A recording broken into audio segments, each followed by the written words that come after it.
Welcome everyone. Thank you for joining us today on the webinar seminar.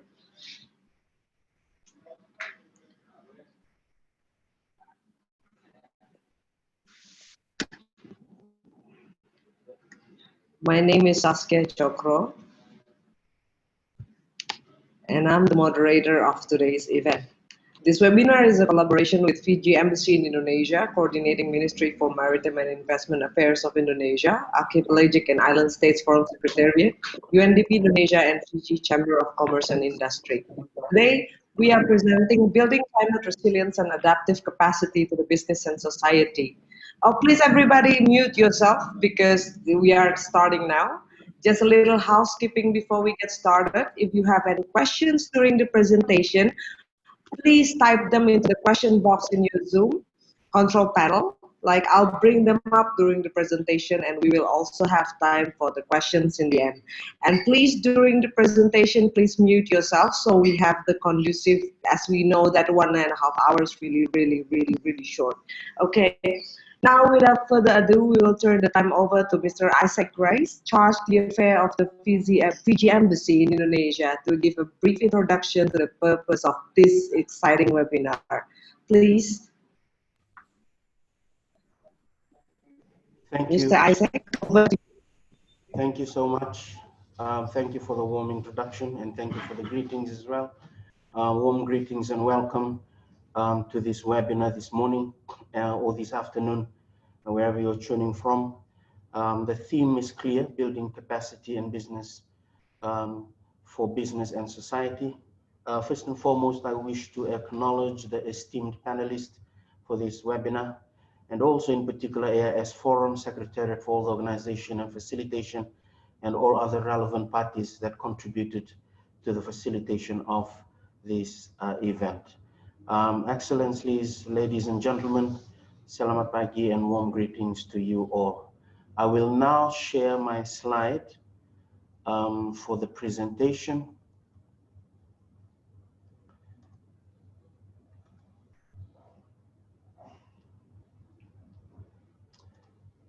Thank you so much. Ladies and gentlemen, these are extraordinary times that require extraordinary thinking, which demands a rethink of how we work in partnership to support communities deal with current crisis and how we can build back better. The COVID-19 pandemic has, with alarming speed, delivered a global economic shock of enormous magnitude, leading to steep recessions in many countries. The baseline forecast envisions a 5.2% contraction in global GDP in 2020 alone, which is the deepest global economic recession in 8 decades, despite unprecedented policy support. The pandemic represents the largest economic shock the world economy has witnessed in decades, causing a collapse in global activity. Various mitigation measures, such as lockdowns, closure of schools and non-essential businesses, and travel restrictions have been imposed by most countries to limit the spread of COVID-19 and ease the strain of health care systems. Per capita incomes in the vast majority of emerging market and developing economies, or EMDEs like Fiji, are expected to shrink this year, tipping many millions back into poverty. So because of these susceptibilities, EMDEs are particularly vulnerable, and it is therefore critical to strengthen public healthcare systems and also to put our resources together and efforts together to address the challenges posed by informality and limited safety nets. And once the health crisis abates, to undertake reforms that enable us or enable strong and sustainable growth. The pandemic highlights the urgent need for health and economic policy action, including global cooperation to cushion the consequences, protect vulnerable populations, and improve countries' capacity to prevent and cope with similar events in the future. Our coming together today, Excellencies, ladies and gentlemen, creates more space and redefines the parameters of our engagement to consolidate efforts, our strengths and resources, bringing together the development realm, the business realm and diplomatic realm to harness our efforts and build back better. Ladies and gentlemen, excellencies, in Fiji's context, I must emphasize that Fiji, and I claim that Fiji is a success story in terms of the containment of COVID-19. The whole of governance systems approach taken by the Fijian government continues today as we strive to maintain our zero death record. Yes, the threat still exists, and no one is completely free or can claim to be immune from the second or third wave of the COVID-19. But with cautious optimism, our current performance gives us confidence that the Fijian government, working together with the people, is prepared and will respond appropriately to maintain our COVID-19 contained status intact. I would argue further that this demonstrates, one, Fiji's capacity to reasonably do well in securing and safeguarding the well-being of its people. Two, it amplifies our responsibility as the hub of the Pacific. And three, it demonstrates our preparedness or keen interest to engage with you immediately after restrictions are lifted and borders are open for business. What is the Great Reset? This slide is really opening up our conversation and putting some reasonable energy to our discussions today. And it would be interesting to see what the Great Reset would look like. Is it an idea, an argument, or a concept based on reliable statistics, anticipating what the new normal would look like? The Great Reset narrative has dominated, along with its various definitions and applications, has dominated and will continue to dominate regional and international platforms on what are its key characteristics or what the Great Reset would look like. Importantly for our session are the relevant actions taken, including policy framework designed to accommodate these Great Reset and its characteristics to ensure that our businesses and society as principal beneficiaries would profit. Few of these characteristics that could be part of its makeup include: one, economic growth and revival; two, education, skills, and lifelong learning; three, employment or employability, wages and safety nets; and four, diversity, equity, and social justice. Looking at these elements, ladies and gentlemen, in actual practice, these are or would be considered enablers. Enablers that would prepare and equip us to manage and accommodate the coming changes and build back better. As you see from this, the screen, we have the pre-COVID-19 structures and the post-COVID-19 reconstruction. And here we are sandwiched in the middle, trying to emphasize the importance of collaboration and working together in ensuring that we are building and preparing our businesses and society for a post-COVID-19 world. Since the current pandemic has affected us all, in the new normal, preparedness through the process of a complete rethink, a rethink of how we do business and conduct diplomacy, a rethink of our value systems and our priorities, a rethink of our social structures, and a rethink and adjustments where required of existing structures, ensuring accessibility of sustainable technologies, equitable rights, innovation, and strong and resilient infrastructure as pillars and backbone of our communities. We as principal initiators or creators, and also principal consumers of economic goods and services, we must utilize existing forums like this to enhance our partnership and collaboration with the intention to build back sustainably. So in the next slide, I do not want to just limit our conversation on these three key outcomes, both immediate and long-term, but as we progress in our discussion today, there would be more avenues that we can explore and more items that can be identified and brought up for discussions as we move towards the building process in anticipation of what the new normal and also the post-COVID world would look like. Of course, our B2B contacts are very important. They are critical to this conversation, and it is one of our desire to see the facilitation of actual B2B transactions in a post-COVID-19 world, which spills over to the next item and speaks volume of the importance of diversity, not only in creating economic avenues in terms of commodities and what we need to emphasize in terms of the impact of COVID-19 that has really exposed the limitations that we have from the existing structures pre-COVID-19. And it has given us or revealed to us the importance of diversifying our economy, but also important, the diversity of our partnership, where we all come together in these kinds of forums.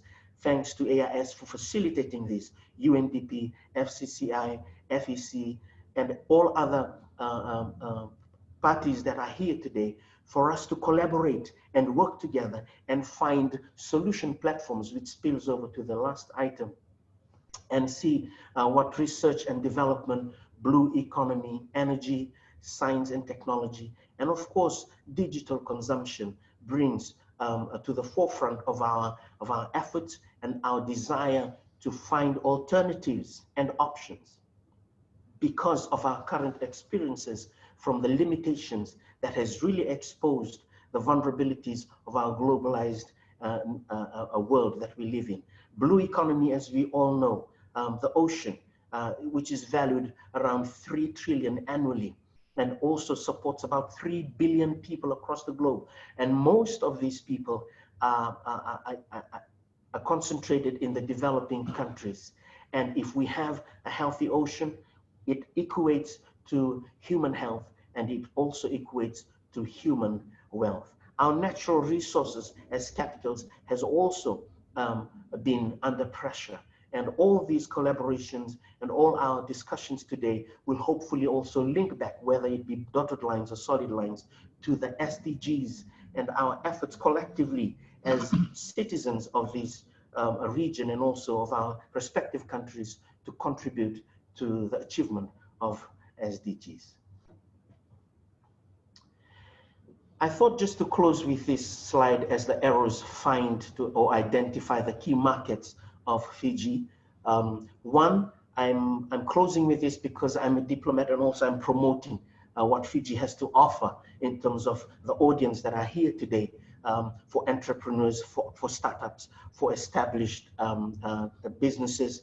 You know, Fiji offers a lot, and these are the key markets that you can access if you consider Fiji to be a hub, not really the local market or the domestic market, as it's a small market of 800,000 to close to 1 million people, but Fiji as a hub status that will give you the opportunity to access the global markets, especially the ones that are on the screen right now. Fiji is in the South Pacific, in the heart of the Pacific Ocean, an archipelago of 333 islands, a population of close to 1 million people, and a well-educated population as well, with a literacy rate of 93%.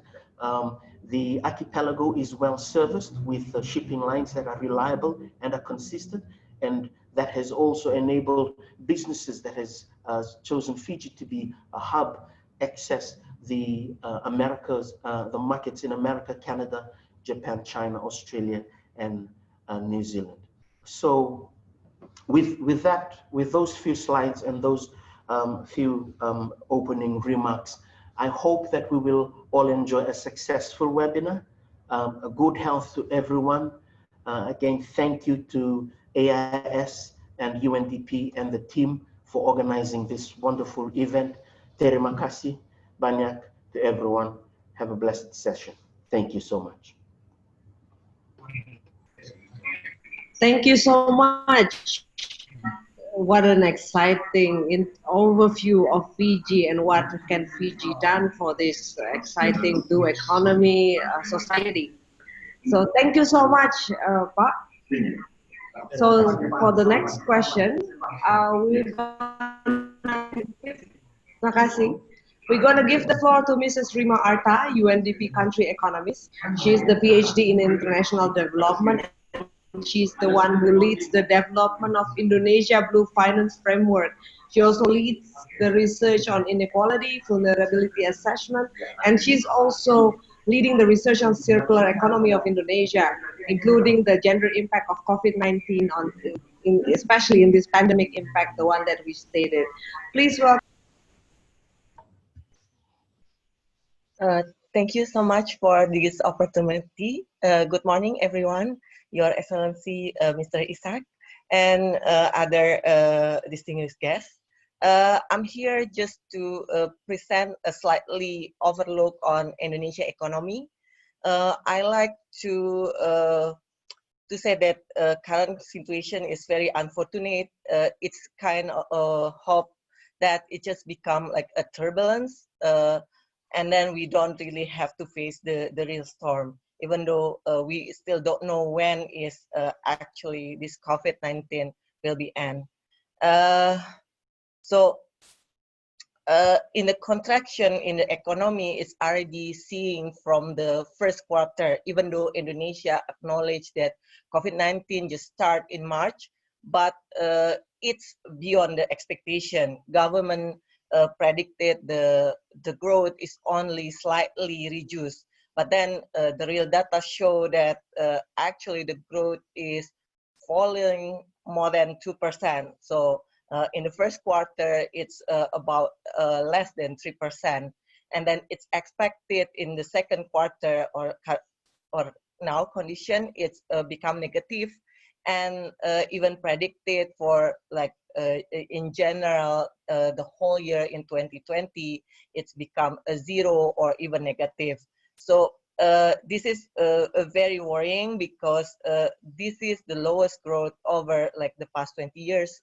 And then based on the industry contribution to the GDP, we can see that some sector that resilient is the one have more on like knowledge intensive skill rather than labor one, because the labor one is more get negative impact on COVID-19. And then if we turn to unemployment condition, is it reported recently by the Ministry of Manpower of Indonesia? It's already, COVID already impacted around 3 million of people. But our Chamber of Commerce said that the number probably too low, because they predicted it's already around 6 million people already lost the job because of the COVID-19.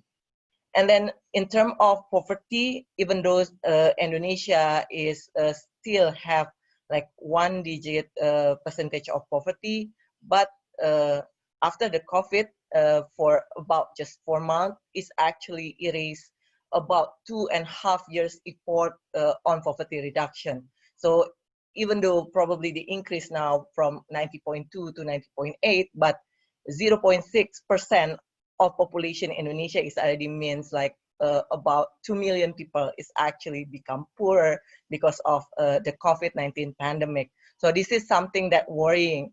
But however, even though like the poverty is decreasing sharply, the inequality seems doesn't really change much. This is probably because COVID-19 is unlike previous crisis.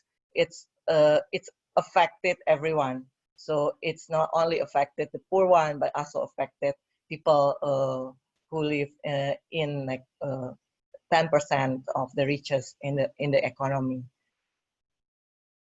And then like probably in Fiji, Indonesia, tourism is also one of main resources for Indonesia. And because of the COVID-19, there is a physical distancing regulation, and then there is we cannot travel, like people, it's difficult to travel, and then to avoid the spread of the virus. The tourism sector is one of the sector that hit hardest by the COVID-19. So based on the data, the decrease of because of the COVID-19 is quite massive, and then there's a plan now, and even some of areas are trying to open, but without a protective measure that that implement correctly, it won't be work because the the negative impact of opening the economy, especially tourism, might be more worse than the benefit itself. And I don't think it will also attract for tourists to come to Indonesia if we don't have like proper measure in terms of health. And then in terms of response, government Indonesia already launched several fiscal package, fiscal stimulus, and it's about for healthcare itself is about 0.5% of GDP, and then for social assistance we have different program include for food voucher, and then conditional cash transfer that include expansion the current existing program. And then we have also this pre-employment card that support people who not only provide them some cash, but also some skill training, particularly for people who get lost the job because of the COVID-19. And then we also have the unconditional conditional cash transfer and also electricity subsidy. But the thing is, the problem in Indonesia, we don't have a very good data currently to target the right beneficiaries. So the assumption of this social assistance is also quite low.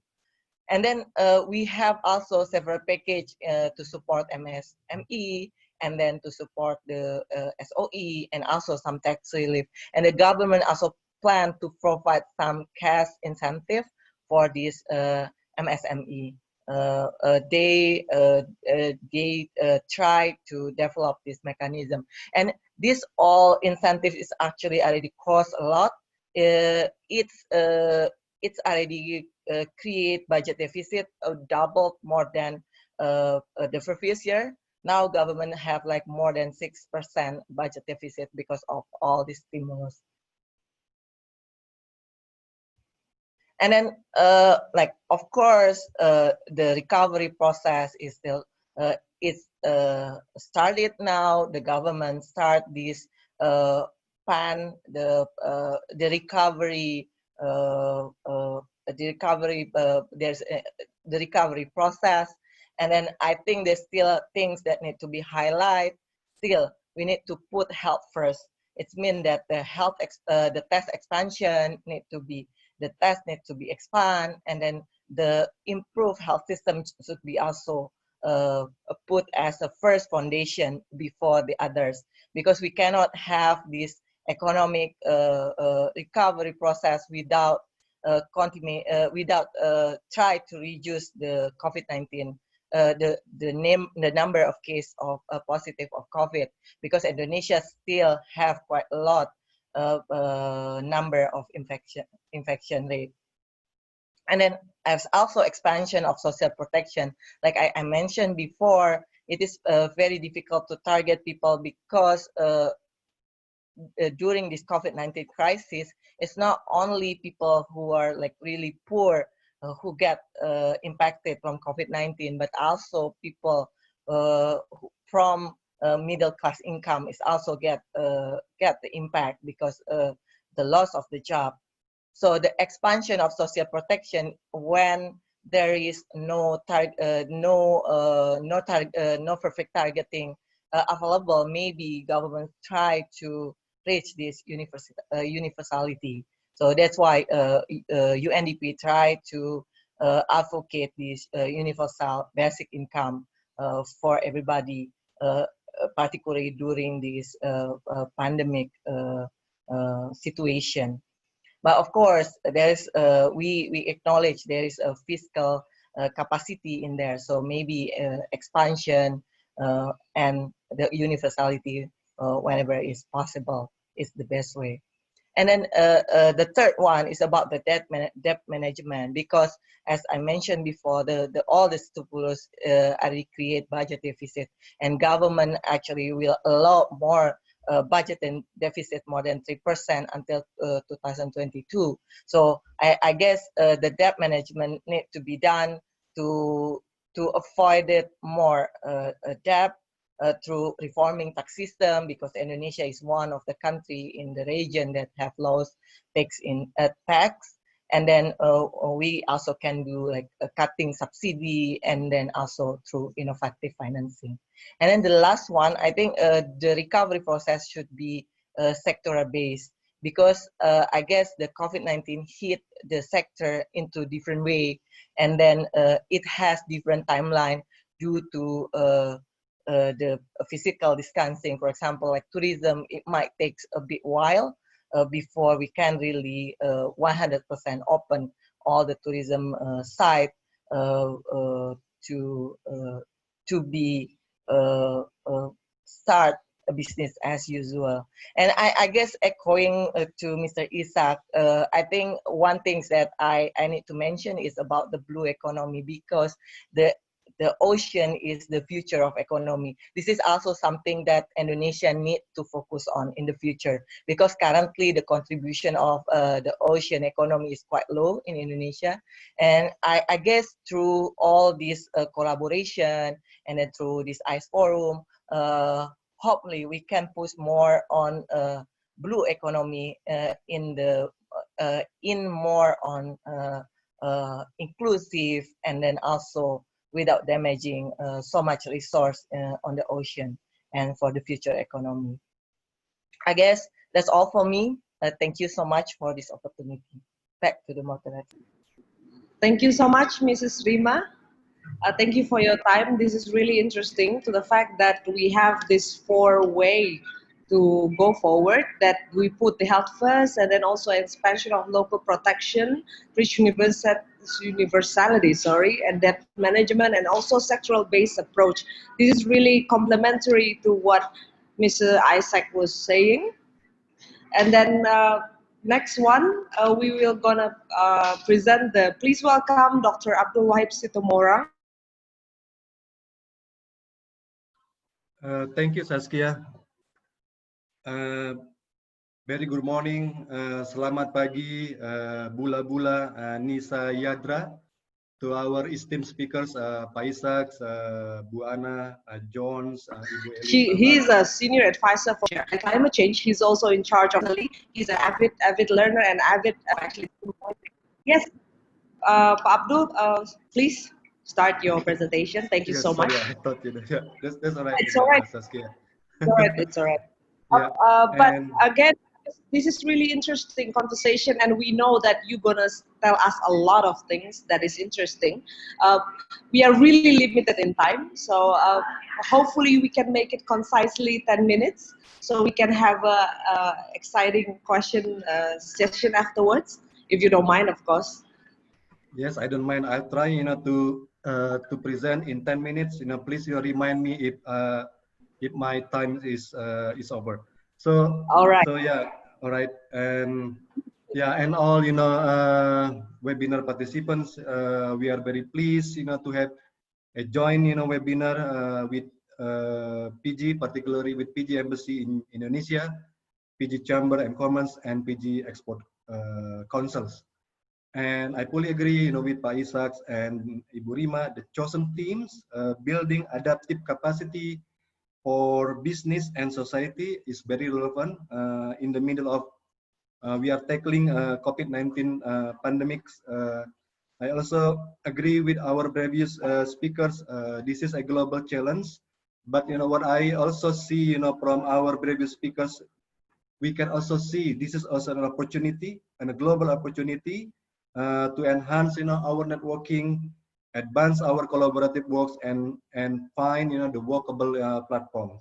So for me, it is the essence of the Archipelagic and Island State Forum platform, because this forum is designed, to advance, for collaborations between the participating countries to develop and implement smart and innovative solutions especially during this COVID-19 pandemic. It is through a concrete and impactful partnership with government, youth, civil society, academic, startups, philanthropies, industry, private sector, and international and multilateral organizations. Next slide, please. Next slide. Yeah. So we would like to offer at least 3 collaborative area as part of our joint to build adaptive capacity for business and society. Of course, it can be also expanded later. So the first collaborative area is blue financing frameworks. Pak Ishak and Ibu Rima highlight the importance of blue economy. And one of the important elements of the blue economy ecosystem is the blue financing framework itself. Well, the global market is very familiar with green financings. It is not really familiar with the blue financing framework. At least it is our responsibility, to penetrate the global markets, with the blue financing frameworks. The AIS Forum Secretariat, working closely with UNDP and the Kemenko Maritim, the Coordinating Ministry for Maritime Affairs, built these frameworks, and we hope this framework, can also be used, by other participating countries, when they want to design the blue financing frameworks. We do understand, we do know that Fiji is also pioneering, with this blue financing framework. So we hope, we can also collaborate, to develop these frameworks. So in these frameworks, we want to unlock the barriers. The foremost barrier, the main barrier is, this framework is not established, so we need to establish this framework. And as a archipelagic countries, we also need to embrace, these frameworks. And the most important thing is, we also need to educate, the investor to will, to receive, smaller, coupon or smaller investment of returns, for such, blue financings, maybe it can be through, sovereign bonds or ordinary bonds, because in order to create, this blue the eligible blue project, it requires, times, more preparations compared to other, regular bond. So that's the first, collaborative works that we can offer, and this framework also, also explains, how we grade, this is blue and this is not blue, and we can discuss further, through question and answer. Next slide, please. And the second, collaborative works that we would like to offer is Startup Hub. Well, we observe, there is a growing, shifting, the small and enterprise from small traditional small enterprise shift to startup. Well, one of the elements of startup is using digital technology, and as it mentions, it is one of, very instrumental, and very and one of the instrument who can, build our adaptive with this pandemic, with the COVID-19 pandemic situation. So AIS Forum create the Startup Hub, and under the Startup Hub, we provide, at least three services. The first services is this platform, will provide for startup investor and other stakeholder that focus on finding solutions to climate change and ocean related problems. The second, services is, this hub, will create access for new and early stage startups to a vast networks of AIS partners, including accelerators, incubators, and investors. So we are very happy to see Angin, Kumpul, and we also very happy to have, tourism, associations, in this forum as well. And the third service is we also want to create opportunities for startups to expand into new market and hire talents from other countries. So we are very keen, to discuss this, how Indonesia and Fiji, can also be, a market, for Fiji startup and Indonesia startups. Next, please. And the third collaborative area is a Blue Economy Development Index. Yes, we have blue economy as a key sector because we are archipelagic countries, and then we want to build the economy, the economy based on the oceans, and we also need to have a new metrics, a new way to measure the development. So the Blue Economy Development Index is one one way to measure the economy. Yes, we know UNDP promote Human Development Index and other index, but we do need to have such Blue Economy Index to measure whether we are on the right tracks or we are not, and how to address key issues that country is being faced. So this is also the third area that we would like to offer between AIS Forum and PG and other webinar participants here. So I would like to stop and then we can explore further through question and answer. I hope I meet the timeline, the time provided to me, Saskia. So I'm over to you, Saskia.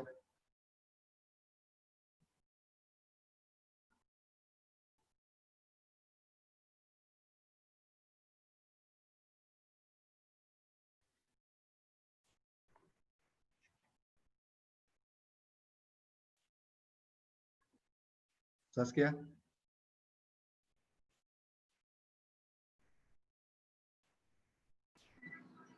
Wow, so interesting. So the fact that we need the startup hubs, okay. Yeah.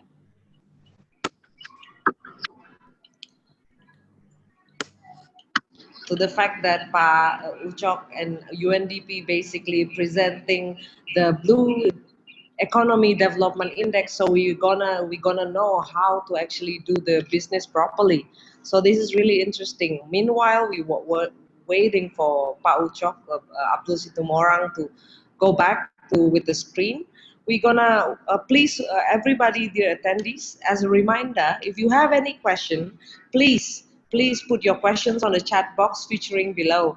Please use the format that you can see on the chat box, which is really interesting. We might not have a time to answer everything right on live.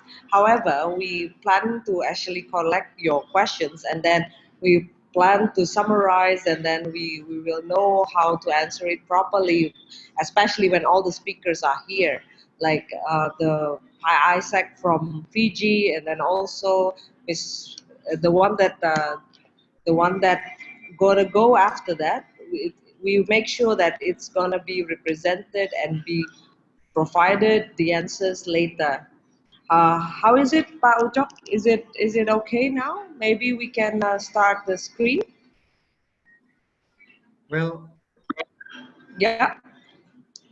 I already presented, Saskia. Right. Okay. Oh, that's everything. That's amazing. Yeah, Okay. that's everything. So Yeah. yeah. Thank you, Pak Ucok. Okay. Thank you for your time. The next exciting presenter is from Mrs. Anna Stuketei from the Fiji Chamber of Commerce and Industry.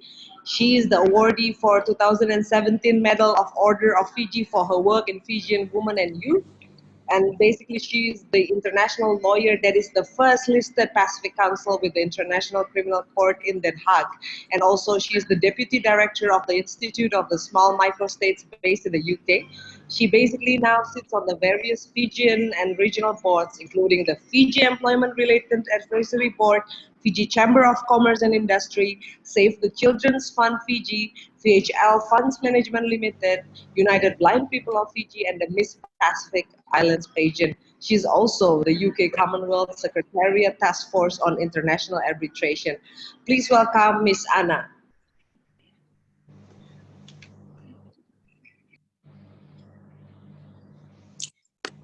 Thank you, Saskia. So I'll just start my presentation.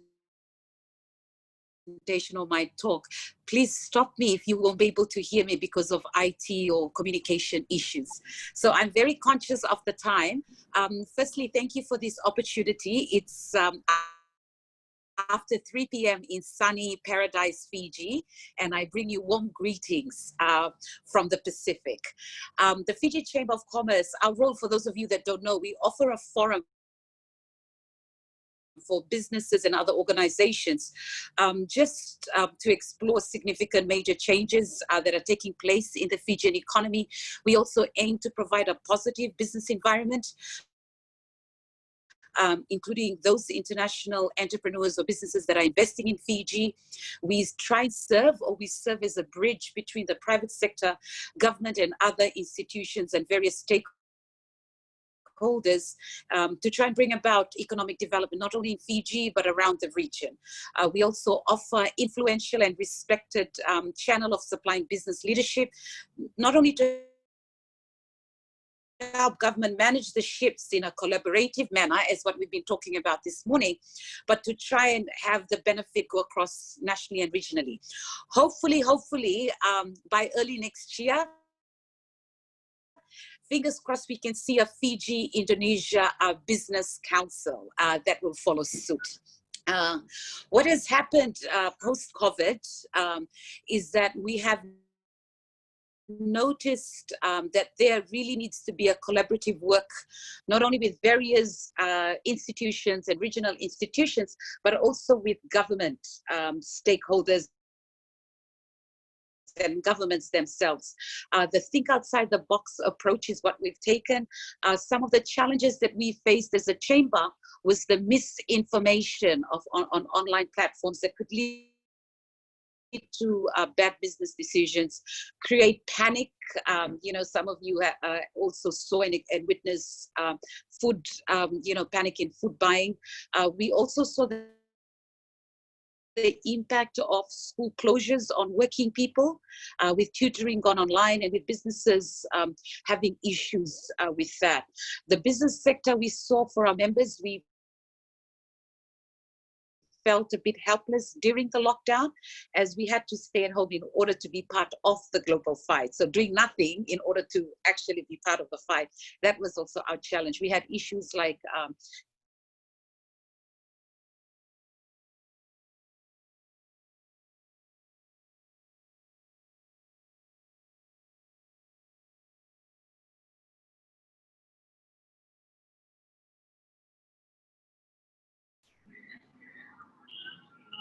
cash flow problems so the day. In last month, in June 2020, the Fijian government had announced a $60 million injection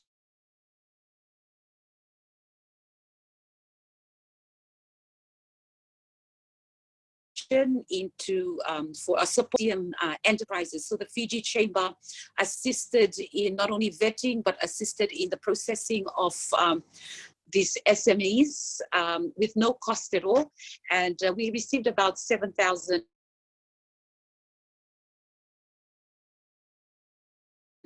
applications for AIS with us by the end of the month in terms of the package and who the packages have been supporting. These packages are tailor-made to support the existing and the majority of the Fijian-owned SMEs that have been severely impacted by the global COVID economic fallout. And the priority under the micro-entrepreneur package will be given the ability to create employment. This Saturday, the Fiji Chamber of Commerce is hosting a post-budget analysis to try and provide a voice for private sector. The Fiji national budget was announced by our Minister of Finance last week, Friday. And 1 week later, we are trying to host the post-budget analysis. I think in the next couple of minutes, and I'm quite aware of the time, I'll just focus on not only the new realities for our region and for Fiji, but trying to discuss investor opportunities in Fiji.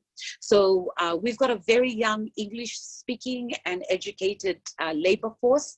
On the last census, we have about 70% of our population that are less than 40 years old. So we've got a very young population. We've got an educated population and available at the moment with good experiences in terms of the sectors of home health aides, personal care aides. We've got security, drivers, retail, manufacturing sector, hospitality, IT, beauty, and construction. Another emerging reality for us, an opportunity in Fiji, is that Fiji is actually a safe place to come and bring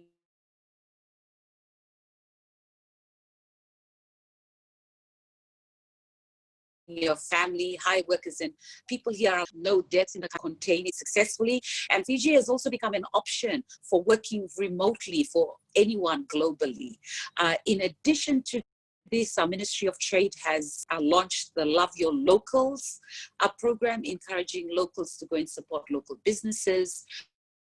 Market days, the tourism sector, and also just promoting kindness. In the midst of all this reset, one of the emerging markets is the barter system social media forums, where cash is not involved, but there's just a portal of where people can exchange goods, skills, services for basic needs and so forth. Because it was launched in Fiji and it was started in Fiji by certain private sector people, this has led to the barter system platform expanding to not only Tonga, Vanuatu, the Solomon Islands, but other Pacific countries. Another opportunity is Fiji and its geographical location. With a lockdown, businesses and institutions are now operating online.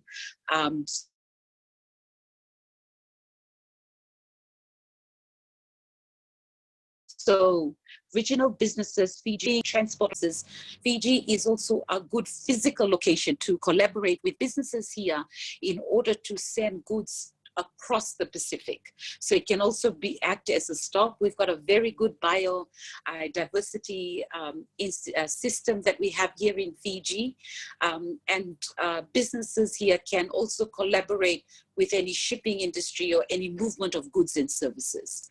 Number 4, Fiji has quite the most modern, developed and international aligned economy in the Oceania region, with a stable government that is continually focusing on investment planning.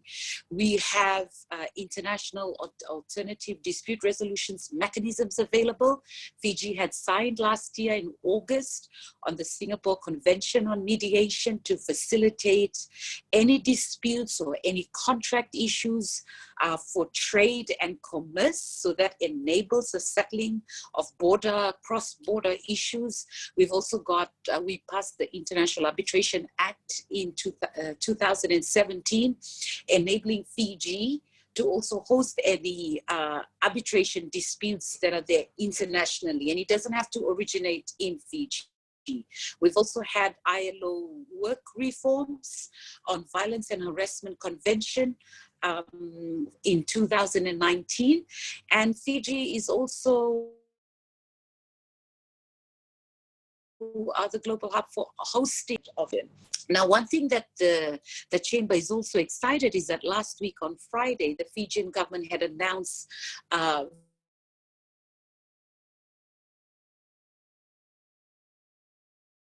very robust and major. The government had also announced that the new normal means that businesses cannot be taxed like the pre-COVID days. There's been tax cuts on targeted for tourism in terms of service turnover, the departure tax, stamp duties have been abolished by the government for buying houses or properties, hire purchases, or even vehicles. There's been elimination of duties in all items under the Customs Tariffs Act, including machinery, mechanical appliances, mechanical parts, reduction of fiscal duties, reduction of hybrid importation cars, the duty-free on airbag travels and trucks, removal of all excise duties on non-hybrid cars. There's also been cutting of custom duties specifically to about 1,600 items, including toothbrushes to spectacle and lenses to life jackets, belts, fire alarms, laundry detergent, books, hygiene products like deodorant and shampoos, food items like jam, soy sauce, salmon, sardines, cereal, biscuits, chocolates, pasta, and so forth, and other tourism-related equipment. Even international or overseas investors that invest into projects, you can have access up to 60% tax rebates. There's been 150% tax deduction available to all hotels and restaurants in terms of hiring people in the arts. So these are new bold steps that have been taken by the government and the announcement as of last Friday. And the Fiji Chamber will be discussing and analyzing in terms of its practicality of business licensing, etc., to the government. One of the other things that the new market, the new emerging market that has been coming is the emergence of the medical area centers. So the government is well aware of that. They can be up to about 20 years tax-free, tax concessions and rebates. Medical specialist care, whether it's optometrists or private hospitals. There's also an emergence. Please, if you are also interested in looking at this, we've also got a very specific body here called Investment Fiji. They have a website and also available on all social media platforms to answer any investment questions that you have. Another development, emerging market that is also developing in this region is the construction and the manufacturing industry. There's also duties that has come down all the way down, some 0 and some down to 5%. Building permits that are available on this side. There has also been a fast turnaround in terms of the time frames, concessions and rebates. There's also an emerging market of the development of IT post-COVID as more and more countries are becoming reliant on this. Blue economy. One thing that we see is this could be an emergence of an integrated Pacific way of doing things, because there needs to be a regional approach to exploring a unified Pacific position with regards to blue economy. Immigration issues, no issues at all with that, with the proper paperwork and with the assistance of Investment Fiji and our Ministry of Trade. I'm very conscious of the time, and I'd leave more time for question and answer, but I give it back to you, Saskia. Thank you so much, Miss Anna. So much opportunities in Fiji. And then the most importantly, Fiji is a good idea to have a new place to work remotely, right? This is really appealing, of course. And then based on the new reality, to tackle the challenges as well, to gain momentum on the opportunities, especially on the blue economy and the bonus population context, Fiji-Indonesia Collaborative Business Network sounds like a good idea. So what's interesting, as we know, Indonesia is also thinking SME is a solution for economic empowerment, as well as what Fiji thinks, including the startups and the export. Now, as we talk about the export, please welcome Ms. Yone Kakubati, Chief Executive Officer of Fiji Export Council. Please. Thank you, Swastika, and good afternoon to everyone, or good day to everyone. Hope you can all hear me clearly. I'd like to thank the organizers, the AIS forum, for inviting us to be part of today's webinar. And I thank all the speakers for covering a lot. And I hope my presentation this afternoon is basically more just on trade between Fiji and Indonesia. As part of our, I think one of the targets is to increase or explore trade opportunities between the two countries. I have a short presentation that I'll just quickly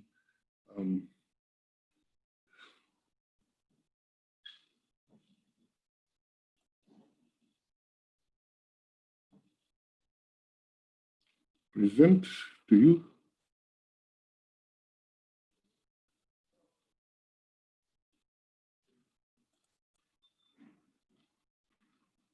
Okay, thank you. Well, the Fiji Export Council, this is our vision. We're to be Fiji's premier trade support institution. Our mission is to facilitate and support Fiji enterprises to successfully engage in trade through export development, market access, and trade facilitation. Just in brief, we've been around since 2002. We've transited into to become now a trade support institution. This year is the most challenging year in terms of export, where this global pandemic has really affected trade, and even though it's a crisis, we saw a lot of opportunities, and we were quite busy during the lockdown, and we were ensuring that exporters were up to date with information, and we saw that communications between us and all exporters, all stakeholders was very key. There were Viber groups set up, social media forums that we had to set up just to ensure that there was constant communication in terms of the lockdown, which stopped some movement within the cities, the Lotoka, Suva, and it really was a very opportunity for us to learn. We've never been through this kind of crisis before, and we were kept on our toes, and we were happy to be talking to government, also to stakeholders, especially the private sector, the exporters. While our tourism industry was totally shut down, manufacturers continued to manufacture, even though working on reduced hours. We continue to manufacture because, fortunately, because of the Chinese New Year, our Fiji traders had a lot of stock, raw materials on hand, and it gave us an opportunity where some reported that they gained new markets because China had closed down. Our traditional trading partners, Australia and New Zealand, who were disclosed, and we saw opportunities, and we took advantage of these opportunities. Even though the shipping continued to, the shipping services continued, and air freight, it started, but currently, we're having weekly flights to our markets, and we see that there's a very increase in demand for space in terms of the air freight. Our current shareholders, we have 8 private sector bodies who own the Fiji Export Council. We have the Fiji Australia Business Council, the Fiji Chamber of Commerce and Industry, which Anna is a board member. We have the Fiji Commerce and Employees Federation, the Fiji Indigenous Business Council, the Fiji New Zealand Business Council, the Fiji Papua New Guinea Business Council, and the Fiji US. And we have an industry council which looks at the textile, clothing, and footwear. So as you can see, we're purely private sector owned and driven, and as part of Anna's recommendation, probably we can see a Fiji Indonesia Business Council set up. And our key focus, basically with the resources that we have, is just trade intelligence. We have a lot of trade information, we have an export database, and we do business to business linking through the inquiries that we receive. And, we're looking at market access conditions to see that it's favorable for new and potential exporters to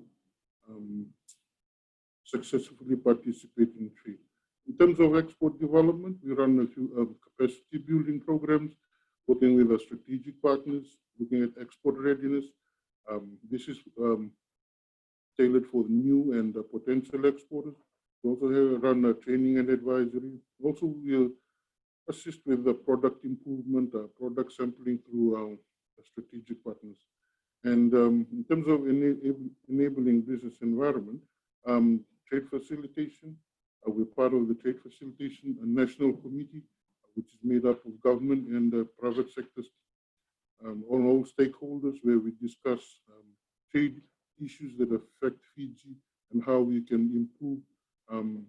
We currently, I think the main work that's done is our compliance to the WTO trade facilitation agreement that we've been part of, and looking at single window, customs clearance, and all modernizing our trade facilitation with border agencies and stakeholders. We do advocacy, talking especially to government on behalf of exporters.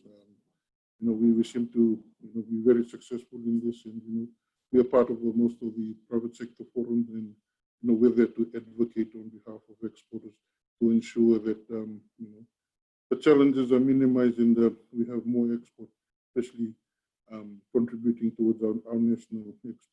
We're also a secretariat for a few private sector bodies who own us, and we kept busy with the secretariat work, and this is something that is part of my key recommendation going forward.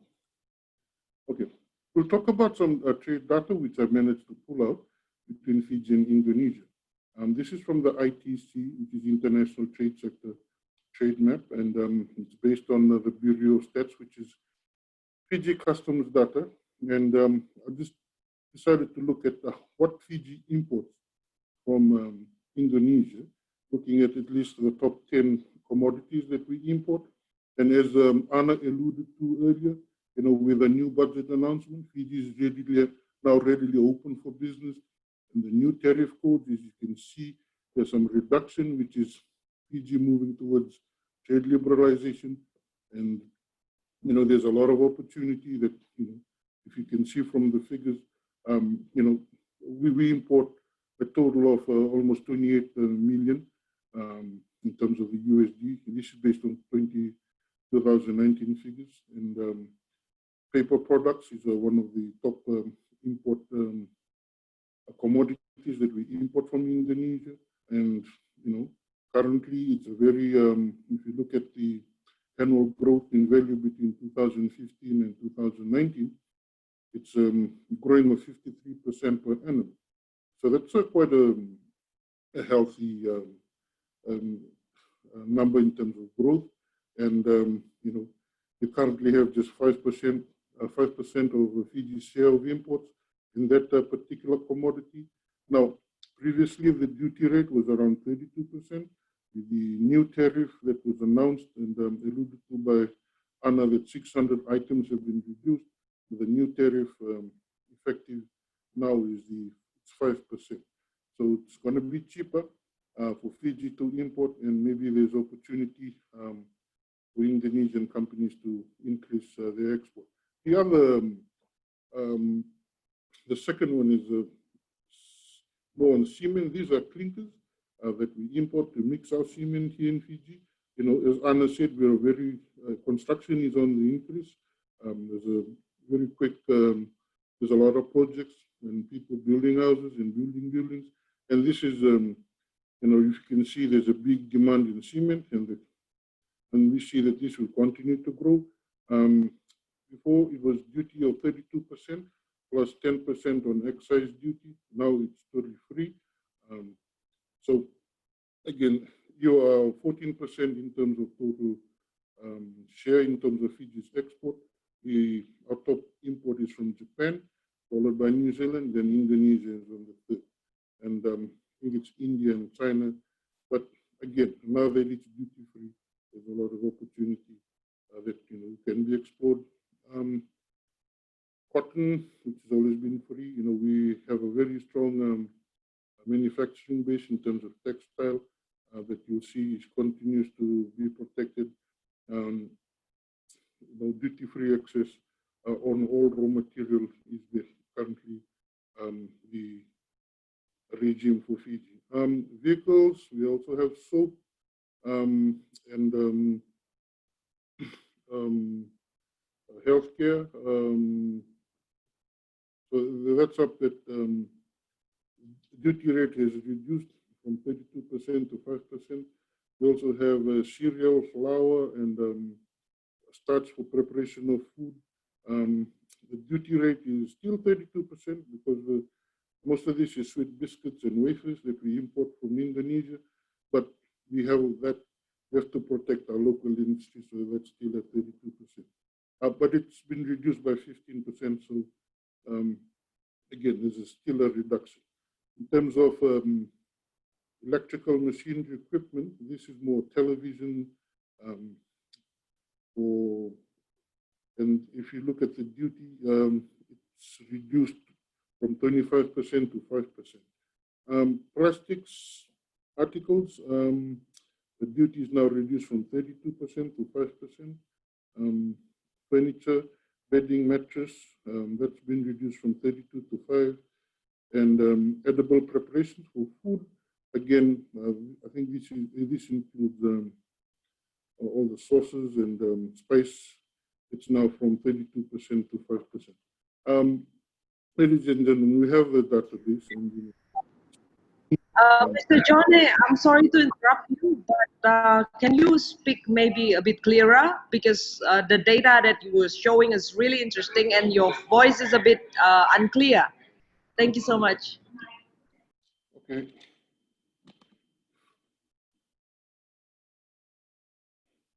Let me try to use the, can you hear me clearly now? Yes, yes. Okay. Well, the data is still there. And, I'm just pulling out the top 10 commodities that we import from Indonesia. And if you look at the new tariff, it's a big reduction.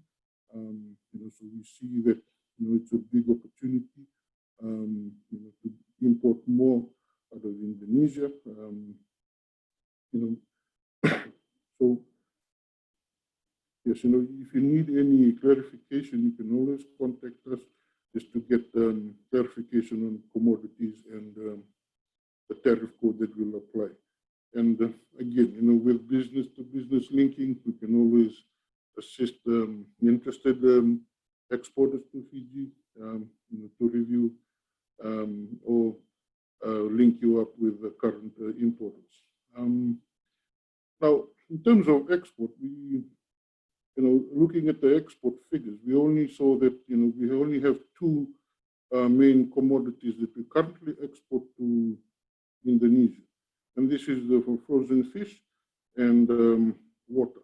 I'm sure most of you are aware that Fiji produces the Fiji water. It's one of the biggest brands currently in the world.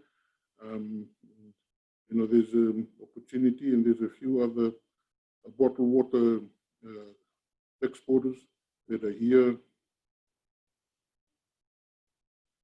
in Fiji, and it's one of our top 10 export commodities, which is water. We exported, I think this last year was over 100 million in terms of the Fiji dollars, and it's a big opportunity. Looking at other opportunities, while talking to some of the exporters, we find that the pine resin is one big potential. Fiji has very good quality pine resin, and this is new. It's a potential product. We currently just have two companies working in Fiji that's trying to export this to Japan, but this has to be refined in Indonesia. We found that out, and again, we see that as a potential, and we have a good pine timber stock here in Fiji, and there is potential in that area. In terms of timber export, we understand Indonesia is one of the biggest exporters in terms of value adding. This is something that we're lacking here in Fiji, and again, there could be an opportunity should investors are interested to set up a facility to. We have the timber supply. It's just the technical people and the know-how to process it into finished value-added products, which has potential to be exported. And as alluded to by Anna, and if you look at our Indonesian countries in the MSG. We, are in the potential hub. We are currently distributing to the Pacific Island countries and also moving our exports to the Melanese MSG, which is Vanuatu, Solomon, and Papua New Guinea, because we also have that agreement. It's a duty-free access, and it's something that could be explored and considered should you be interested. We have concession for bulk importing as long as it's repackaged in Fiji and re-exported. So that's an opportunity for investment opportunities. Should the Indonesian companies be interested to come and set up a facility in Fiji and import bulk for repackage and re-export to the Pacific Island countries. With the reduction in the tariff rate, it also provides an opportunity for, in terms of transshipment into the Pacific. We have the shipping infrastructure, the logistics, both sea and air, and the more in terms of positioning are more favorable to distribute to the Pacific. So it could be considered by investors, and we welcome you to talk to us or Investment Fiji, and we can facilitate any inquiries. Now, in terms of key recommendation, to foster trade, more collaboration, as alluded to by Anna, we could form the Fiji Indonesia Business Council or in the Indonesia Fiji Business Council, just to foster trade between the two countries, host networking events, and also even facilitate trade missions between the countries. We can grow the membership, because this is something that we currently do with some of these private sector bodies, and basically increase the technical and economic cooperation. We have a lot to learn in terms of value adding, and we believe that this could be a start, a budding in strengthening this relationship, so that we can bring the technical people to come teach us or help us, increase our trade and our expertise and skill level. Skill development is something important, and again, in terms of fostering collaboration and strengthening relationship, this is some of the key recommendations that we have. And yes, that comes to my end of my presentation. I hope I was within the time. It was not valuable, and yes, thank you. Thank you so much, Mr. Jone. Good news for investors and businesses. Trade data is really important, where this means activating the export line of Asia Pacific region with the tariffs from free to maximum 5% even, which closely directed to logistics and how to spread the service properly. And talking about spreading the service properly, quality-wise, please welcome Mrs. Eli Hutabarat, Chairman of Indonesia Tourism and Travel Association, which she is also Commissioner Emeritus of Coca-Cola Amatil Indonesia. Please welcome Bu Eli Hutabarat. Hi, Excellency Mr. Isaac, Grace, my fellow speakers, Ms. Saskia, our moderator, ladies and gentlemen. Selamat pagi to you all. Let's start our morning with a big smile and also great spirit, as those are what we need to face our days ahead. I would like to thank Pak Sani and the committee for inviting me as a speaker of this important event. Ladies and gentlemen, as we all know that coronavirus has devastated economies around the world and disrupted life in ways that were unimaginable just a few months ago. The travel industry undeniably is the first and the worst affected. Indonesia is no exception. Please allow me to describe briefly the situation faced by the travel industry in Indonesia. It is not a beautiful picture to look at, but that's the fact that we cannot run from. Next, please.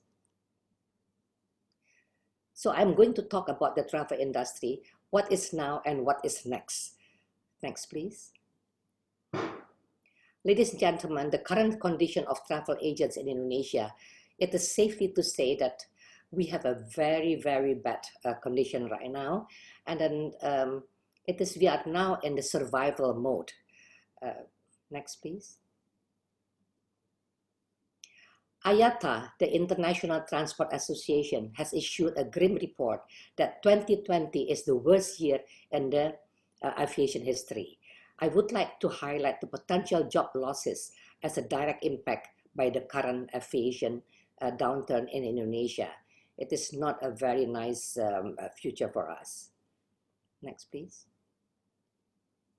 This shows the condition of the potential loss in airline revenue in Indonesia compared to 7 other countries in Asia Pacific. If you can see that it's about the same figure that most of the countries in Asia Pacific has go down by 50% in terms of the percentage change of the passenger demand in 2020 compared to 2019. Next, please. In US, the graphic is shown how travelers' decisions were made in the US, but most likely it also happened in most places in the world. You can see that there is a change to driving from flying by 22% and cancel trip completely is by 50%. It's not a very good picture indeed. Next, please. Ladies and gentlemen, we can see the chain reaction when the tourism is being disrupted. The massive impact is really, really scary. I'm sure that there is no country in the world who doesn't suffer, especially countries which revenues are quite dependable to tourism activities. But certain countries are rich enough to give relief funds to the players until the situation allows the companies to operate. Because when the companies can operate, everything will be will go by itself automatically. Next, please. Ladies and gentlemen, I'm sorry that I cannot present a better picture happening now, but historically, tourism is a resilient industry. We surely will get back to our feet even stronger. So what to do? The travel agents have to scrap all the extra costs because we have to stay afloat until things get better. I think until the vaccine is being found and we can really operate normally. Next, please.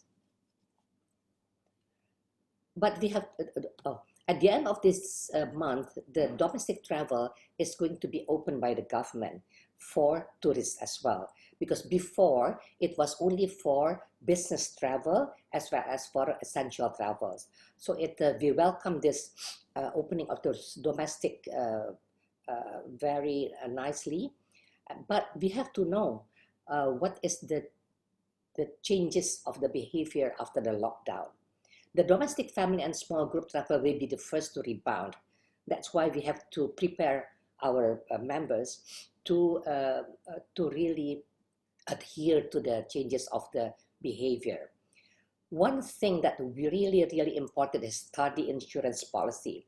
People would like to travel as long as they are sure that they are being covered by insurance policy, because everything is so uncertain now that insurance policy will be the first thing that people would think to do after this lockdown. The flexibility of bookings, change dates, destinations, list of good hospitals for COVID treatments are very important things to be prepared by the destinations. Next, please. So we don't know when the pandemic will be over, but when it's over, the 3 or 6 months after it, people start flying to regional destinations. Before, they just travel domestically, also to the very short distance destinations. So they start flying regional. It's like in Indonesia, ASEAN destination will be important or the first to hit by the tourists or by the travelers. They are going to choose destinations with very high safety standard. The insurance policy will still be a very good thing to think about. And then I would like to warn the accommodation or the hotels that people would like to stay inside hotels with enough entertainments. So it is very important to think just for the hotels that they have to have a very good entertainment inside their property. You know, like good swimming pool, good food, good restaurants, and make sure that rooms have good TV, movies, Netflix, Apple TV, and so forth. So it is very important to think about it. The flexibility of bookings is also still important. Next, please. And after the COVID, people would like to travel will be bigger than ever. People will travel again. Historically, it is like that. You know, after 9/11, after all the big disasters, people urge to travel is much bigger than before. Sanitation will stay as #1 requirement. It has to be clean, and then it has to be very reliable in sanitation. The flexibility in bookings is still on, and then health and biosafety. Do you remember after the 9/11, never ever before that all airports are being equipped with all the security measures, and then it's still on now. So I think the health and biosafety will stay until whatever time. It's going to be there all the time. Next, please. So what did ASTIDO do for its members? We urge members to transform to online travel agents combined with the traditional travel agents. We have a platform called ASTIDO Hub, where all members can be member, can come in freely. And then we also urge our members to stay connected with principals and clients, B2B and B2C. We organize series of ASTIDO Virtual Travel Mart until the real travel fair is allowed to be organized. Create family and domestic packages with reliable accommodations and attractions. We really urge our members to look into which attraction and which accommodation are really implying the health health things. To continue staff training for online systems. Next, please. So what countries and NTOs can do? Be frank with numbers of data of infected people. Promote green zone areas. Deliberate PR exercise on safe destination through social media, bloggers, etc. It is quite important that people know which green zones are and where the red zones are. At an enforcement of health protocols, watch what people do. Are they using a mask, and are they really go with the distance and the distances, and also watch the point of entries like airports and so forth, and everything, and accommodation, restaurants, all theme parks. They have to be really watched continuously. Work hand in hand with the private sectors, and then engage good PR companies, if possible, at international PR companies, to promote destinations which are really safe to be visited. Maybe we can start with the travel bubble for 2 safe areas, and then we might start with the travel for business people, and also for something like health and so forth. But we can go from there. Seamless travel, no hassles for people to travel. Next, please. It's very important to build trust and confidence, because people are really relying on our information, the government as well as the private sector.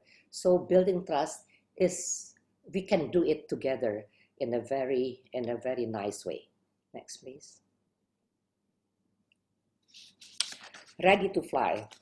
Ladies and gentlemen, Indonesia always ready to receive and send travelers from and to Fiji. We just need to let our people know how great our countries are. With that, I would like to end my presentation with, next please. Thank you, Vinaka. Terima kasih. Thank you so much. Wonderful world. Thank you so much, Ibu Eli. After COVID, people will travel again, means opportunity, including for blue economy SMEs, right? And talking about them, including startups, please welcome Ms. Faye Alun, CEO and co-founder of Kumpul. Faye is the president of Co-working Indonesia, which she can say a lot of things. Please, Ms. Faye.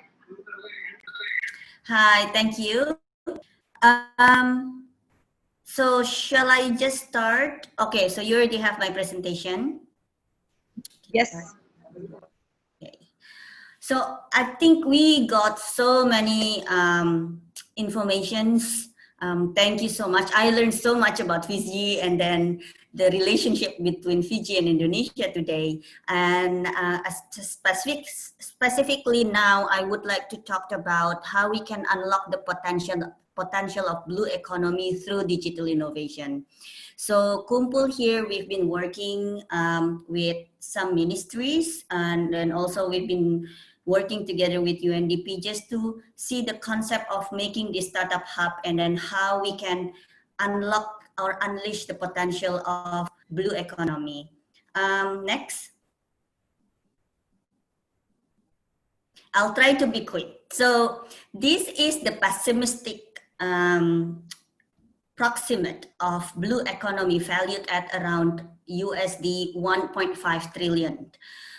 Some sources even said it's up to 3.5 trillion. So this is only the current valuation, not the potential that we can unlock. Next.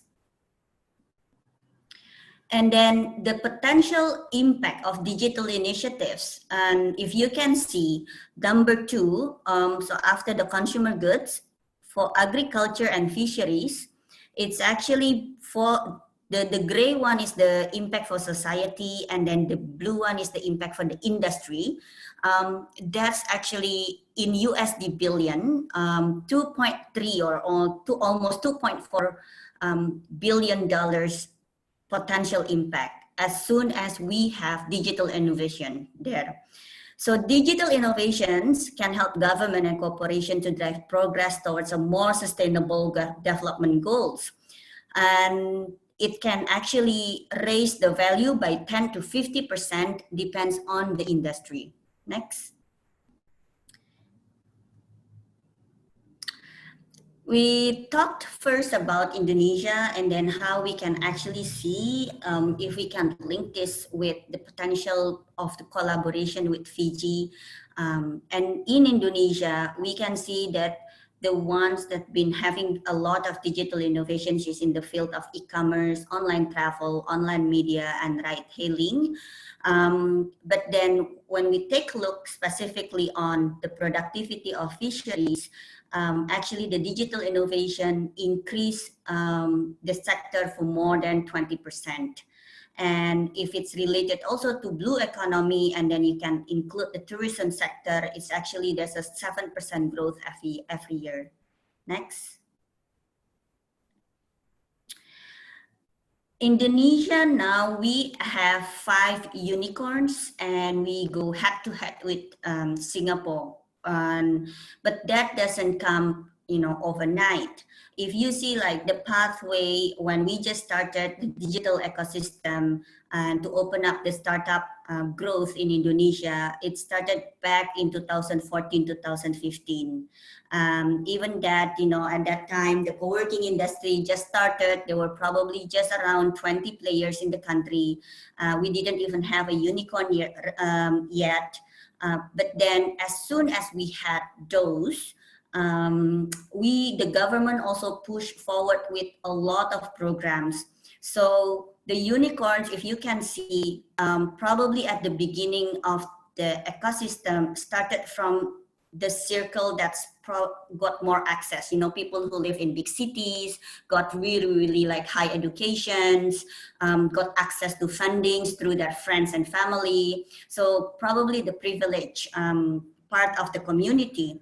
But then we would like to open up, you know, more funneling, more opportunities for everybody in the country. So the government actually provide a lot of programs that show the how to, and then to create awareness. And then that all started a lot in 2016 with 1,000 digital startup initiative by the Ministry of ICT. And then the government also just started the agency, the National Agency of Creative Economy, and then they also have a lot of startup programs.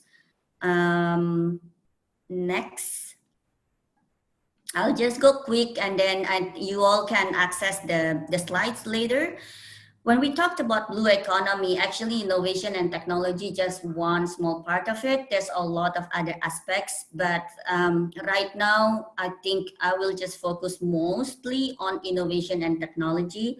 And then we can see how we, as a term of like ecosystem, and if we really want to grow blue economy, there needs to be a lot of cooperations and links between other sectors as well. Next.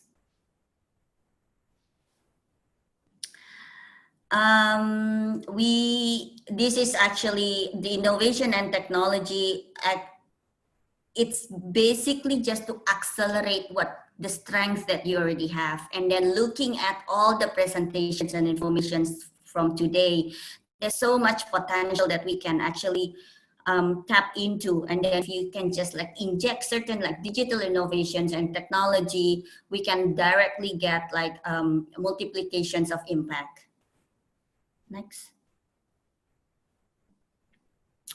In Indonesia, we've started to have startups,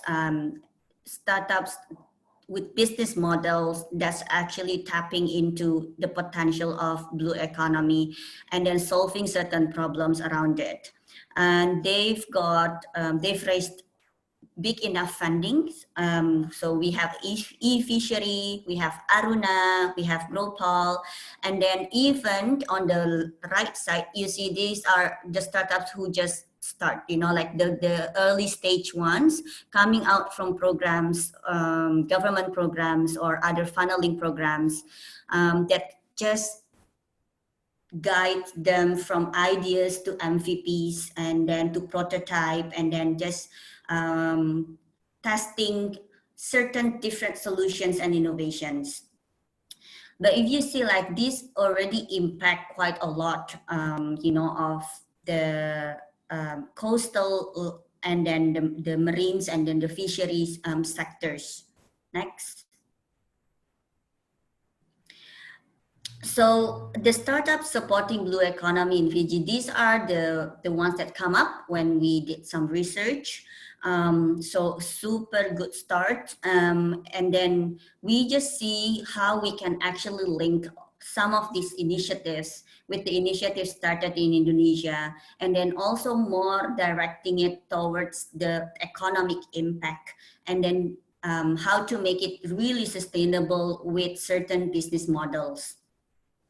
Next. So then what else we can do if you want to, you know, I always talked about linked and then, you know, creating, providing the how-to and creating funneling and increasing awareness. We thought that, you know, looking at what Fiji, the potentials and then what's happening in Fiji, and then looking at the Indonesians' experience also, we always also start with the talent. So it's very, very important when we start with capacity building and then link it with the certain industry that's already running or the industry or the sectors that we actually want to push. So then the talent can actually support the current industry, the companies who are already running, or the new initiatives. And then after that, it's actually very important to do some business matching. And this needs to be orchestrated because otherwise we have the tendency to be stuck in our own network bubble. So we don't actually go, like, you know, burst another bubble and be connected to the relevant support, access to fundings, access to networks, access to other like, you know, business models that we need. Next. Okay. So these are more or less, I think, the roadmap that, again, taking the experience from Indonesia, when we just start to do like the, to increase the startup skills or the capacity building of the talent, just to see like whether we can push forward this entrepreneurship level. Back like 10 years ago, the entrepreneurship percentage in Indonesia was less than 1%. So I think it was around 2008 or 2009, and it's even like 0.2%. A lot of self-employed, a lot of people selling stuff, but it's not at all on the level of entrepreneurship. People don't have plan B, the business is not scalable, it doesn't really solve the main problems that the government or the nation face. It doesn't really employ or provide, you know, employment for a lot of people, and most importantly, tax-wise, it doesn't provide so much, you know, to the country. So then slowly we did that with programs that provide mentors training, and then creating new startups with like a pre-startups programs, things like Startup Weekend. Startup Weekend is actually a 3 days program from Friday to Sunday that people can just come, pitch their ideas, find co-founders, and then by the end of the Sunday, you can have a viable like business idea. It's a very quick way to test your business idea, whether you can solve certain things or not. But then that's just the start. And then to provide the how-to. After that, there should be enough pipelines to catch those early born, you know, like newborns initiatives.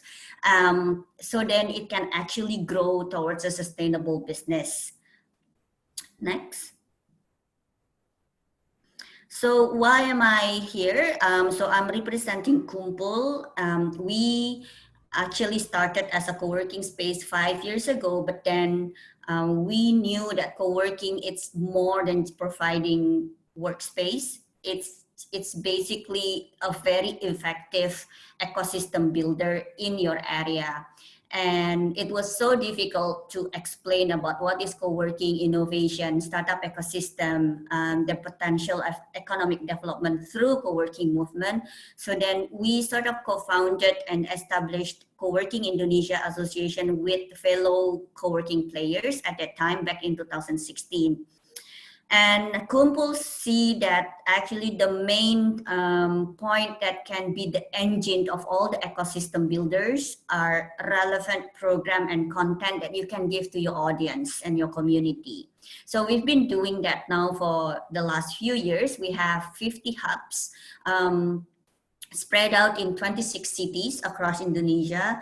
And next slide. And we are the strategic partner of certain national level programs of entrepreneurship and startups. For Kominfo is the Ministry of ICT. We are the strategic partners to run 1,000 digital startups. We are the country partner of Techstars, push forward the Startup Weekend Indonesia to create funneling and awareness of how to. And then we also help the Ministry of Tourism and Creative Economy to run their startup program. So Baparekra for Startup, which is actually happening now. So the registration for Jakarta is this week, you know, it already started. So all of this network, and then we've been having a lot of experiences talking with young people, startup founders about their need, and then how to help them grow and channel them to other pipelines in the ecosystem. Next. So I think what's important when we identify like the relevant key stakeholders, and then if wherever we want to do it, we believe that we can create a great startup ecosystem anywhere. anywhere. You know, it doesn't matter. You don't have to be the capital. You don't have to be the biggest, whatever. But then if you start from the talent and we start from the strength that we have, and then the mindset is to create solutions with innovations, and then we inject technology, the digital innovations would suddenly accelerate everything and the impact that we want to do. And it's also all about distribute equal opportunity. So Indonesia, as you know, is the biggest archipelago in the world. So geographically, it's quite challenging. And Fiji, in a sense, is also like the center of this massive archipelago too, you know. So we have so much that quite similar, and then we can really take the lessons. So, I mean, that's the end of my presentation. Sorry? Thank you, Saskia.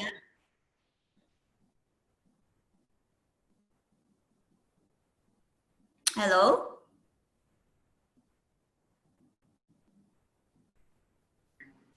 Yes. Yes. So thank you for the opportunity. That's the end of my presentation. So I would like to invite all the speakers to turn on the video. So we're gonna go to the question and answer session. We have this terrifying question that there's gonna be a travel bubble between, maybe if it's possible, between Indonesia and Fiji. And you know, I would like to invite Bu Eli and Bu Ana to answer that. And also, there's another question that is it easy to transition the economic structure toward more digital? This can be answered maybe Bu Rima or Mr. Abdul or Ms. Faye or Mr. Isaac. Please answer. Thank you.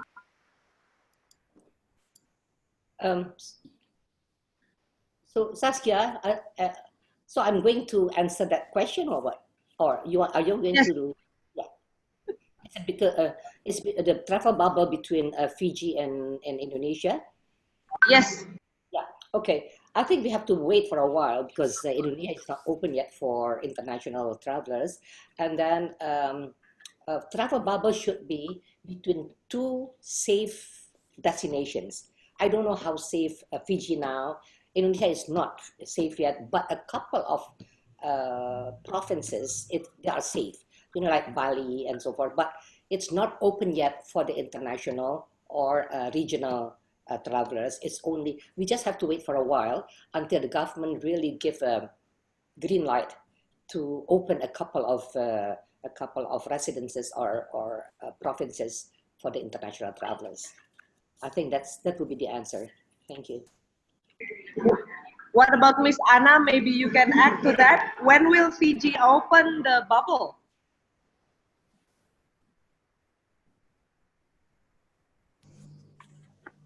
Yeah. Can you hear me? Yeah, we can. Yes. Yes. I think the travel bubble and any bubble has been in discussion with other countries as well in terms of the way forward. But I think, as highlighted by the other speakers, is that health and safety is a priority in terms of decision making and plays a vital role. The other thing that has been coming up in other countries while they're discussing opening borders is the isolation period, healthcare facilities, the assessment of risks. So, you know, it's on a country by country basis. It's also, you know, discussions between the two countries. So I think in my opinion, with the new normal, nothing's definite. It's not like we can give a time period, but it's always a wait and see. And it's always an assessment. And I agree, it will take a while. There's also issues of airlines, even traveling to and fro, the price of the ticket with the new, you know, social distancing policies that all airlines, hotels, it's a whole lot of new beginnings and a new normal. So yes, I definitely agree, it will take a while. but not next week when I'm talking a while, or not next month when I'm talking a while. Okay, thank you, Miss Anna. Maybe just to, because we don't know yet when is the definite time, maybe during this transition economic structure towards more digital, maybe can help. Maybe UNDP from Barima or Mr. Abdul can answer that. Yeah, I will try to answer this. I guess the transition to digital economy is always being discussed. Now with the COVID-19, we have to be forced to do that. But unfortunately, for Indonesia at least, the infrastructure is not yet established. But I guess this is a wake-up call. So all governments should improve the infrastructure. So in the future, if there's something happen like this anymore, it won't be a problem because we will definitely going towards digitalization.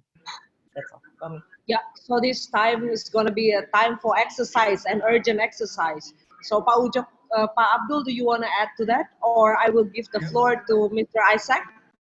Well, I want to add, briefly on that questions, Saskia, and from the AIS forum perspective, I think this is, one key, one main area for, further collaborations, particularly, with Fiji, and then, we also want, to use, the startup hub as one of the vehicle, to try to understand, and also try, to find best practices coming from other countries or even coming from Indonesia, and then, using that best practices, for scaling up, to address the barriers that Ibu Rima mentions, on digitalizations, on infrastructure, or etc. So we, we really keen, that AIS forum, can also be the vehicle, for addressing that issue. So I just want to say that. So basically, AIS Forum can act as a platform, right, during this digital time. So maybe, yeah, can Faye, as the one that is have experience in this digital thing, especially on the startup development, can you add more to that? I think so. What's refreshing with startups is actually just the innovations. So what differentiates startups with SMEs or with like other initiatives is actually the innovations part and the scalability. So actually what we are trying to encourage to have like more, because building ecosystem is actually quite challenging and long-term investment. So whilst doing that, parallelly, we need to also funnel it with enough quantity. If we can't really ensure, like if you plant like 5 good, like quality A seeds, and then can you make sure that 5 of them will grow, or then only like 4 will die, or everybody will die because the soil is not fertile yet? Waiting until the soil is fertile, we need to put like 50, so we make sure that 5 or 10 is growing. So this is actually what we want to see in any sectors, like when we talked about restrictions of traveling and then export import and other potentials, we have to take a look at all that, like which sectors that quality quantity that we want to push. And then if we know that this doesn't actually give us the result or the harvest that we want, then we need to like boost it with like other parts. For example, in Indonesia also, we are still struggling with the quality and the quantity of our tech talent. So there are so many programs supporting that. While, so we believe that in the next 3 to 5 years that we actually have enough people who can actually create, but until then, so what's the solution? Because then we want also some quick wins, right? I mean, we will also do some long-term investment, but we also need to have some quick wins that can already generate, showcase certain like revenue, economic impact, certain solutions, employment, And then that's the beauty of startups. They can work really, really creative. And then suddenly you see, boom, you know, everything before became obsolete. You know, maybe something that we don't even think about right now, but then some young people in Fiji, or maybe collaboration with a startup in Indonesia, and then a co-founder in Fiji, they create something really, really cool, you know, about fishing licenses or distribution channel of fisheries. And then suddenly that creates so many, like opens so many doors. So we are so looking forward to create things like that with Fiji. That's really interesting. So like the immediate answer can be like maybe developing the quality to provide the talent in the future, right? Like this is really interesting, and I think both governments and multi-stakeholders, including businesses, are really having their say in this. Like again, there we have so many questions, and I think that this is really exciting webinar. The fact that we are limited on time, we would like to thank you for all the speakers, and we would like to have the closing statements from Mr. Isaac Grace. For instance, thank you for providing us this enlightenment in this Wednesday morning. Please, Isaac, thank you. Thank you. Thank you so much for the opportunity. Just very quickly, 6 main points. I'll start with challenges and I'll end with opportunity. I think the challenges remain significant for both countries, but nevertheless, there is a significant effort as well in terms of how we manage the transition through this period.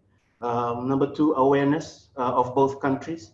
I think that has also been a significant takeaway in this session.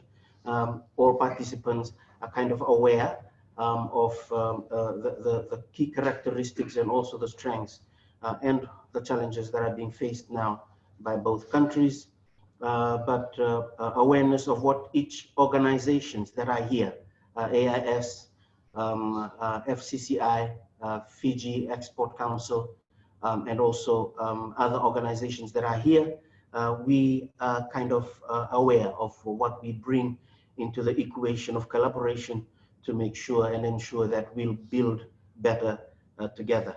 Appetite, point number 3, I think there's a very strong appetite that exists from the whole conversation, and it's evident in also the number of questions that were coming in from the participants. Unfortunately, we are limited by time, but maybe that gives us the opportunity to go to the next level of 2.0 or 3.0 in terms of our next phases of engagement. Number 4, enablers, which are which empowers the platform for collaboration. Enablers such as green zones, travel bubbles, safe areas, infrastructure, including what was covered extensively by Ms. Anna on the revised tax regime in Fiji. And also it covers preparedness.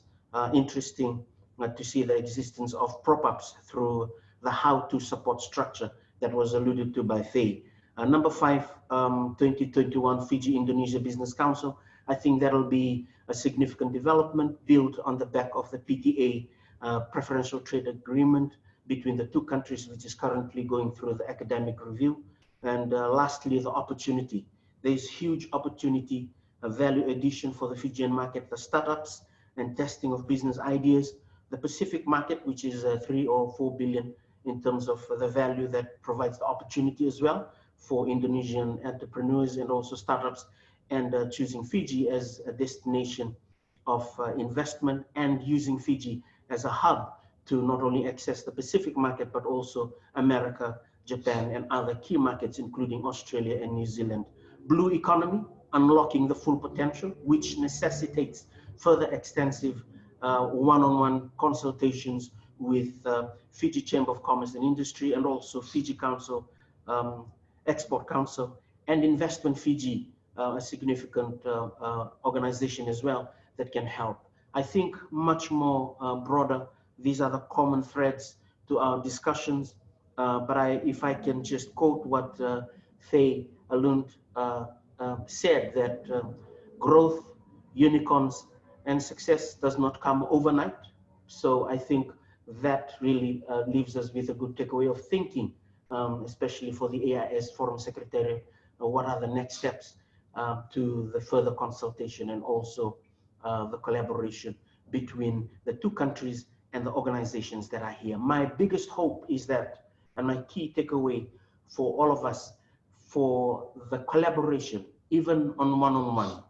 Thank you so much to Kumpul, Faye. I think the company, the name of the organization itself is significant because it is speaking of gathering together, which really speaks volume of the digital consumption or the digital platforms like this that would be part of the new normal.